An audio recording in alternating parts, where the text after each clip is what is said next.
तो भैया हम लोग कर रहे थे गवर्नमेंट एग्जाम के लिए कंप्लीट ज्योग्राफी। तो आज का हमारा टॉपिक होने वाला है वो ओशन करंट्स है। तो स्टार्ट करते हैं अपना लेक्चर। तो भैया पिछले लेक्चर में हम लोगों ने क्या क्या जान लिया था।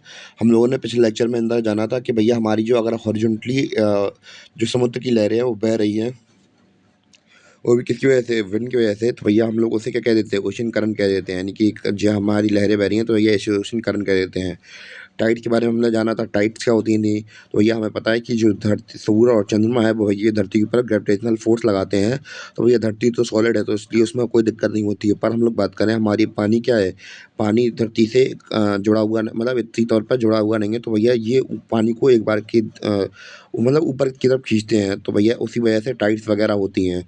और हम लोगों ने जाना था कोरिलेट्स फोर्स के बारे में। तो कोरिलेट्स फोर्स क्यों होता था, हमने देखा था कि भैया हमारी धरती क्या करती है, मूव करती रहती है। क्या करती है, मूव करती रहती है। तो क्यों मूव करती धरती हमारी मूव करती है। तो भैया हमारी धरती जब यहाँ से वेस्ट से ईस्ट की तरफ मूव करती है तो भैया हमारे नॉर्थन हेमिस्फीयर के अंदर हम लोग देखते हैं कि हवाओं में क्या देखने को मिलता है, हमें परिवर्तन देखने को मिलता है। यानी कि हमारी जो नॉर्थन हेमिस्फीयर की हवाएं होती हैं वो कैसी हो जाती हैं, राइट साइड पे टिल्ट हो जाती हैं। यहाँ अगर सीधी जा रही होगी, अगर हमारी यहाँ से ऐसे जा रही होगी तो ऐसे मुड़ जाएगी। यानी कि नॉर्थन साइड पे क्लॉकवाइज घूमेंगी हमारी हवा, और साउथर्न साइड पे एंटी क्लॉकवाइज घूमेंगी। नॉर्थन साइड पर क्लॉकवाइज घूमती हैं और साउथर्न साइड पर क्लॉकवाइज घूमती हैं। तो भैया इसको हम लोग डिटेल से समझेंगे अपने लेक्चर 12 या 13 लेक्चर में। हम लोग इसको समझेंगे कोरिलेट्स फोर्स के बारे में, और कैसे कैसे यहाँ पे एज्यूम करते हैं हम एक इंसान को, और कैसे कैसे हवा वगैरह। अब हवा तो भैया ये हवा तो सीधे चल रही होती है, हवा सीधे चल रही होती है, पर हमारी धरती घूम जाती है। इस वजह से ये क्या हमें लगता है कि भैया विंड मूव कर गई है, विंड मूव करेगा। तो ये हमने कोरिलेट्स फोर्स समझ लिया था, इतना क्लियर हुआ। तो ये हमने पिछले लेक्चर में समझ लिया था। हम लोग ओशियन करंट के नामिंग वगैरह करेंगे, कौन कौन सी ओशियनिक करंट कहाँ कहाँ घूमती है उसको समझते हैं।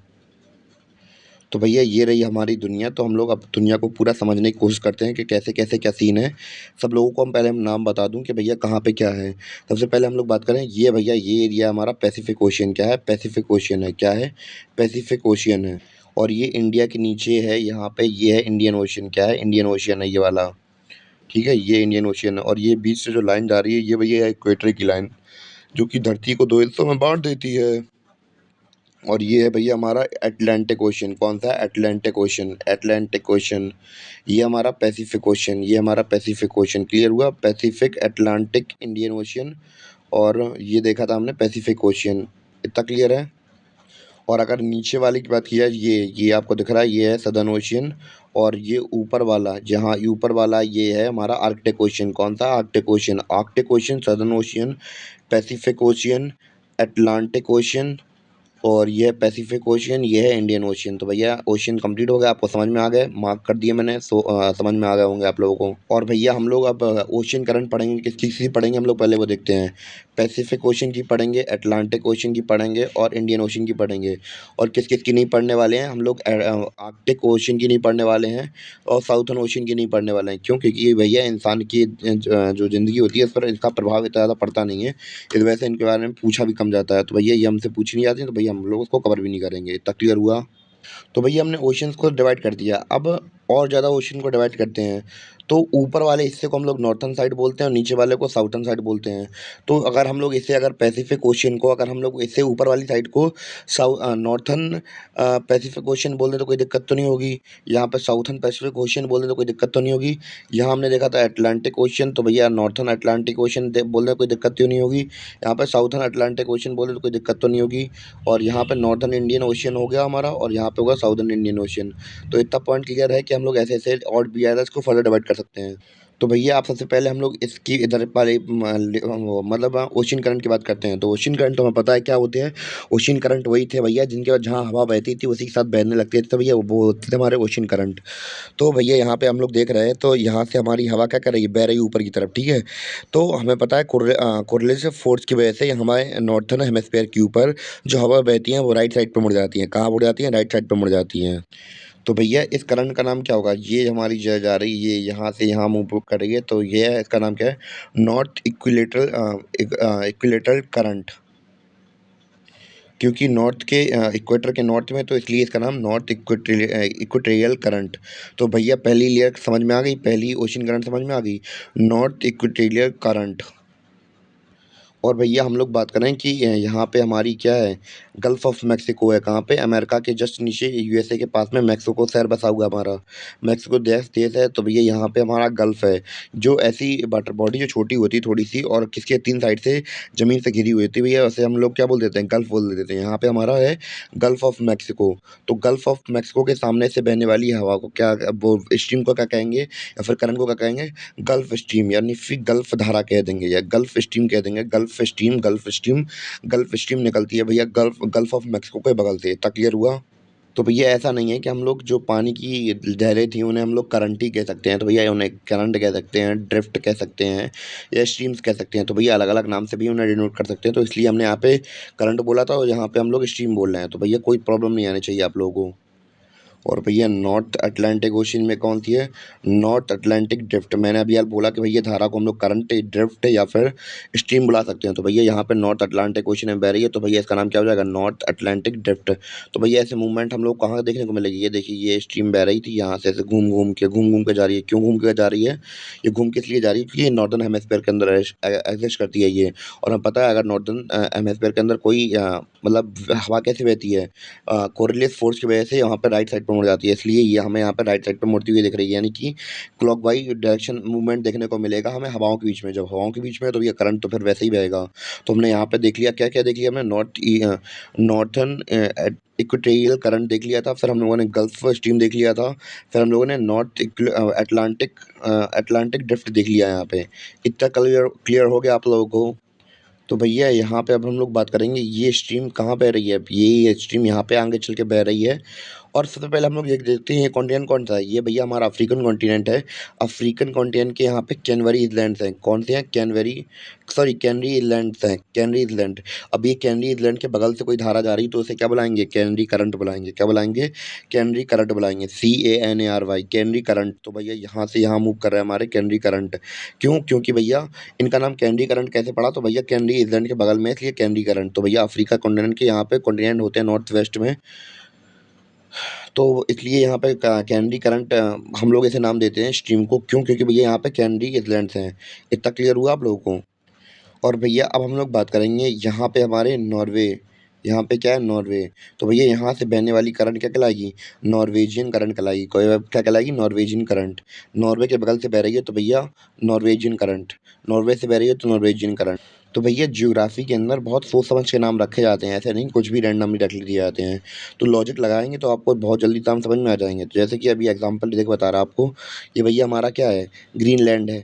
ग्रीनलैंड है तो भैया इसकी अलग अलग डायरेक्शन देखें तो भैया ये हमारी क्या हो जाएगी, नॉर्थ, ये हो जाएगी साउथ, ये हो जाएगी वेस्ट और ये हो जाएगी ईस्ट।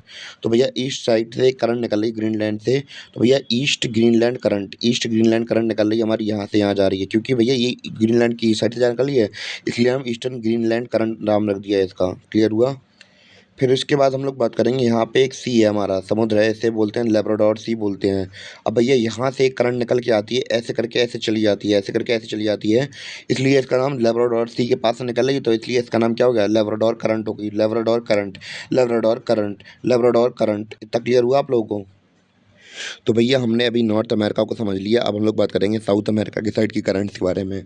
तो ऊपर इक्वेटर के ऊपर हम लोगों ने देख लिया था नॉर्थ का, नॉर्थ साइड थी, नॉर्थन हेमिस्फीयर था। नीचे क्या है, साउथर्न हेमिस्फीयर है। तो साउथर्न हेमिस्फीयर है तो भैया हमने यहाँ पे नॉर्थ इक्वेटोरियल करंट देखी थी।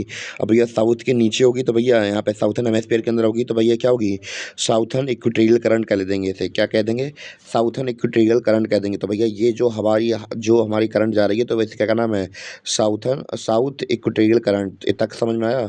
और हमें पता है कि नॉर्थ अमेरिका में ये वाली साइड का, इस वाली कंट्री का नाम क्या है, ब्राज़ील। तो भैया ब्राज़ील से निकल रही है तो भैया ये इसे क्या कह देंगे, ब्राज़ीलियन करंट कह देंगे इसे। क्लियर हुआ आप लोगों को? तो भैया हम लोगों ने देखा था कोरोलस फोर्स की वजह से हमारे साउथर्न साइड पे क्या हो रहा था, साउथर्न साइड पे हमारा लेफ्ट साइड पे मूव कर रही थी हवाएं। और भैया यहाँ पे भी मूव करें, जब हवाएं जैसे मूव करेंगे उसी हिसाब से ओशन भी मूव करेंगे। तो इसलिए ऊपर हमने देखा था नॉर्थ अटलांटिक ड्रिफ्ट देखा था, उसी प्रकार हम लोग सिमिलरली नीचे भी साउथ अटलांटिक ड्रिफ्ट देखेंगे। क्या देखेंगे, अटलांटिक ड्रिफ्ट देखेंगे। ऊपर नॉर्थ बह रहा था तो नीचे क्या बहेगा, साउथ बहेगा। इतना क्लियर हुआ? तो भैया हमारे साउथ अफ्रीकन कॉन्टिनेंट में एक यहाँ पे कोस्टल शहर है, इसका नाम है बेंगुएला। तो भैया इसी शहर के ऊपर नाम दिया गया है इस करंट का, बेंगुएला करंट। तो यह जो रेड वाली लेयर दिख रही है आपको, तो भैया ये है अंगोला शहर के अंदर, अंगोला कंट्री के अंदर बेंगोला कोस्टल सिटी है ये। तो भैया ये इसका नाम क्या रख दिया, बेंगोला करंट नाम रख दिया इसका। इतना क्लियर हुआ? तो भैया साइकिल तो हमने अपनी कंप्लीट कर ली, साइकिल के बाहर एक ही हमें करंट पड़नी है यहाँ पे। तो भैया यहाँ पे यहाँ साउथ अमेरिका के अंदर कुछ यहाँ पे islands हैं, यानी कि कुछ टापू हैं हमारे, तो उनका नाम क्या है, फॉकलैंड्स है। क्या नाम है, फॉकलैंड। तो भैया फॉकलैंड पास से हमारी जो करंट बह रही है तो उसे क्या कह देंगे, फॉकलैंड करंट कह देंगे।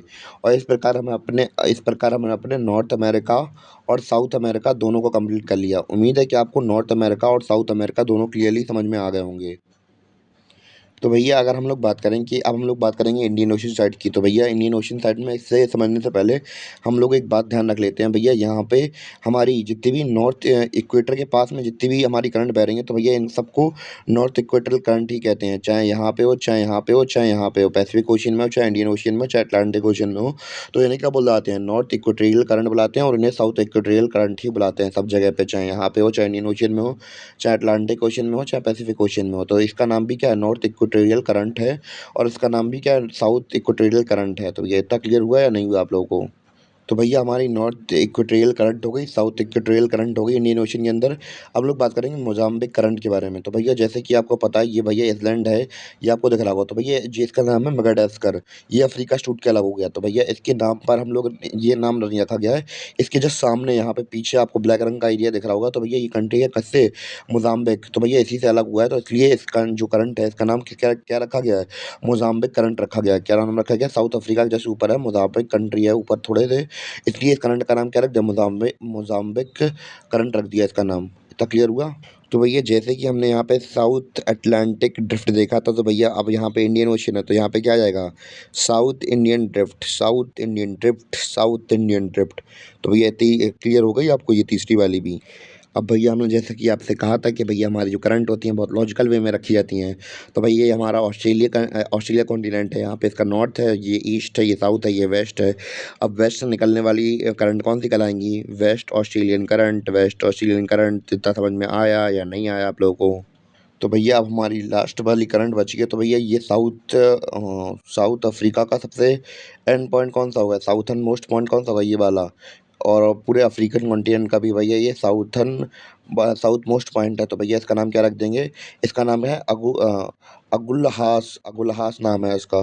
तो भैया अगुलहास के बगल पास से ये करंट बह के जा रही है, तो इसलिए इसका नाम क्या रख दिया, अगुलहास करंट नाम रख दिया इसका। अगुलहास करंट, मैं नाम बार बार रिपीट कर दे रहा, अगुलहास करंट, अगुलहास करंट। तो भैया याद हो जाएगा जल्दी आप लोगों को। और यह निकल के कहाँ से आ रही है, निकल के आ रही है मेडागास्कर, और यहाँ से निकल के आ रही है मोजाम्बिक, और मेडागास्कर के बगल से बीच से आ रही है, ये कौन सी है, अगलहोस करंट, अगलहोस करंट। तो भैया इतना क्लियर हुआ या नहीं हुआ आप लोगों को? अगर कुछ डाउट लग रहा हो तो भैया कमेंट करके पूछ लेना हमसे। और भैया इसी के साथ हमारा चैप्टर होता है कंप्लीट, और उम्मीद है कि आपको समझ में आया हो। अगर समझ में आया तो भैया चैनल को लाइक और फॉलो कर लेना। बाकी के चैनल को भी, बाकी के जो लेक्चर्स हैं वो डले हुए हैं, इंडियन ज्योग्राफी वगैरह, हिस्ट्री वगैरह सब डला हुआ है, तो भैया जाके विजिट कर लेना बस। चैनल की प्लेलिस्ट में डले हैं तो भैया विजिट कर लेना, और आराम से अपनी कंपटीशन की तैयारी करना। बाय।